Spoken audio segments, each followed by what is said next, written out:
And we may be going through one of those phases now where President and Prime Minister don't really get on.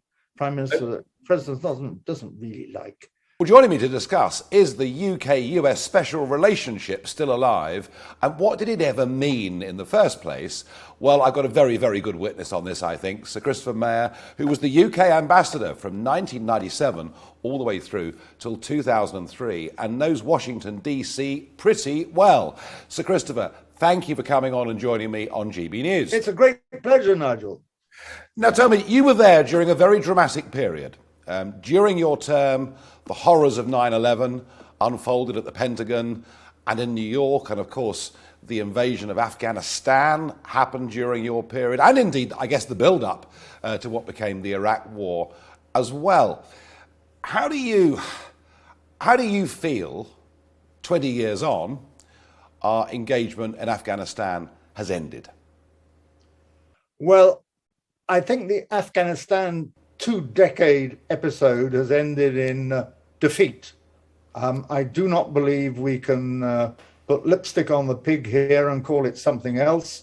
We have been defeated politically and we have been defeated militarily, partly because the essential link that you need between military means and political objectives never matched. There was no proper synchronization. So it's come out badly. Yeah, and has Joe Biden come out of this badly? Because there's a lot of us on this side of the Atlantic saying that he's disrespected not just the United Kingdom, but also the other NATO members too, by making this decision unilaterally and not even consulting anybody. Well, I have to say that unilateralism is woven into the fabric of American foreign policy, and we've seen many episodes over the 70 years or so since the Second World War where what is meant to be a very close relationship, either with NATO, the institution, or with us, the Brits, is, as it were, violated by some unilateral act that really makes us very, very irritable. This is not the first time.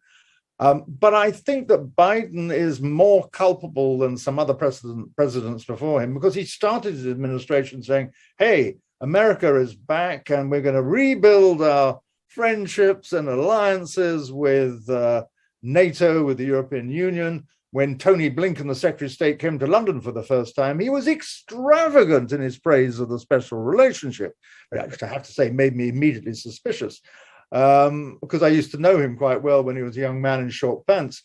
What was I saying?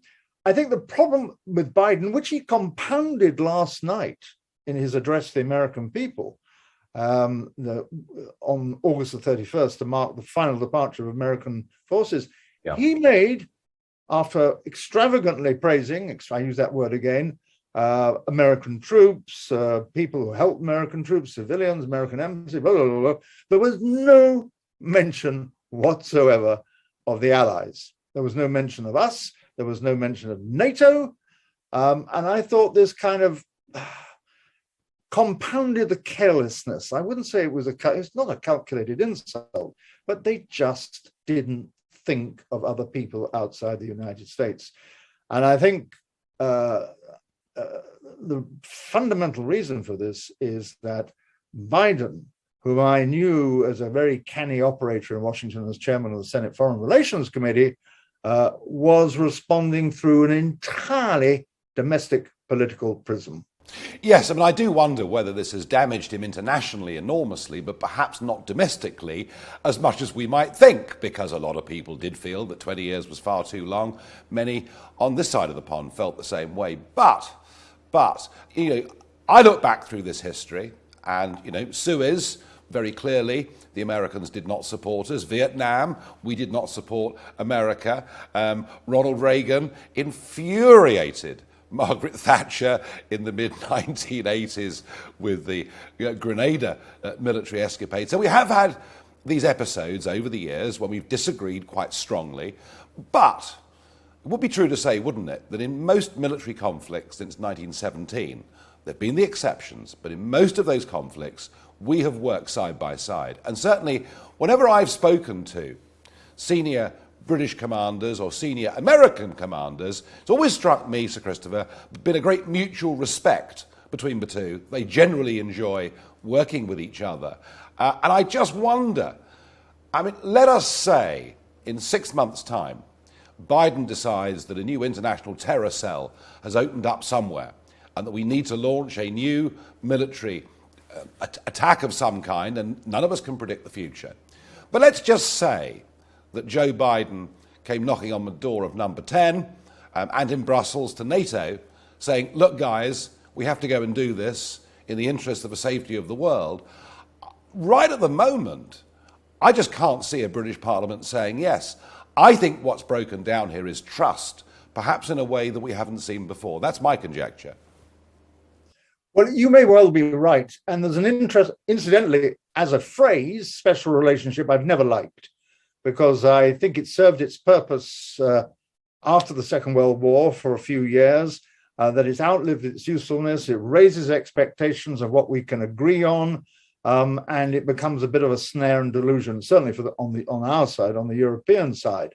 But there are areas of cooperation between us and the Americans which are incredibly close, and they may be closer than the United States has with any other power, bar perhaps Israel. I mean, one can't measure this exactly. So you're quite right about military cooperation and all that, but that in and of itself does not create a special relationship. And that's why I always want to get away from this phrase and say, yes, the United States is our single most important partner and ally, and we work very closely with them, particularly on intelligence and military matters, but we do have stinking rows on things like trade from time to time, and they do act unilaterally.